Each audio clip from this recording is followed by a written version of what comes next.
ευθύνη ο συνάδελφος Ντουνιαδάκης Γιάννης, απόστρατος υπονάβαρχος, εκπρόσωπος της πρωτοβουλίας Αποστράτων για την υπεράσπιση του δικαιώματος στην κοινωνική ασφάλιση.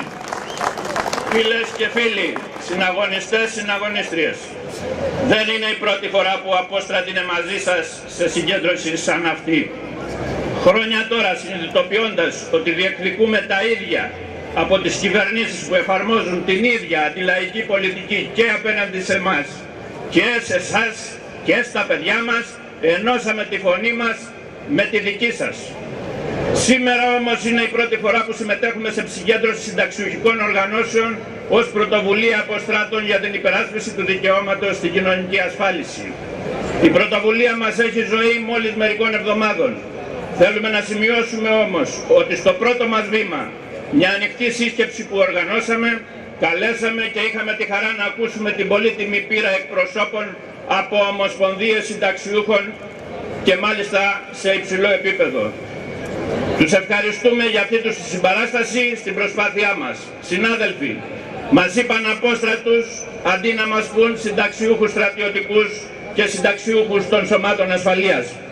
Τόσα χρόνια μας έκλειναν το μάτι ότι είμαστε κάτι διαφορετικό από εσάς. Σήμερα όμως, όλο και περισσότεροι από τους Απόστρατους αντιλαμβάνονται ότι έχουμε τα ίδια προβλήματα.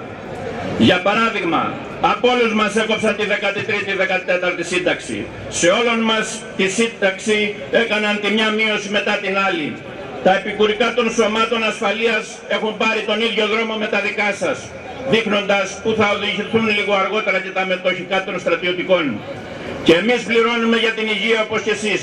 Όλοι μας, αλλά και όλων μας τα παιδιά και τα εγγόνια είναι θύματα της ίδιας βάρβαρης πολιτικής που εφαρμόζει η κυβέρνηση, που εφαρμόζει η Ευρωπαϊκή Ένωση.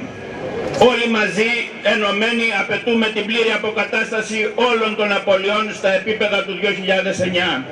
Όλοι μαζί, ενωμένοι, θα αντιμετωπίσουμε τη νέα επίθεση που ετοιμάζει η κυβέρνηση ΣΥΡΙΖΑ-ΑΝΕΛ στην κοινωνική μας ασφάλιση. Ενωμένοι θα βάλουμε στη γωνία την εγκληματική ναζιστική Χρυσή Αυγή. Ενωμένοι λέμε βροντερό όχι στην πολεμική εμπλοκή της χώρας που μας οδηγεί η κυβέρνηση χέρι-χέρι με τη ΣΥΠΑ, το ΝΑΤΟ και την Ευρωπαϊκή Ένωση. Ούτε γη, ούτε νερό στους φωνιάδες των λαών. Με αυτές τις σκέψεις η πρωτοβουλία Αποστράτων χαιρετίζει τη σημερινή συγκέντρωση. Καλή συνέχεια στους αγώνες. Γεια σας. Ευχαριστούμε τον συνάδελφο. Το λόγο έχει ο συνάδελφος Ραπτόπουλος Σωτήρης, πρόεδρος.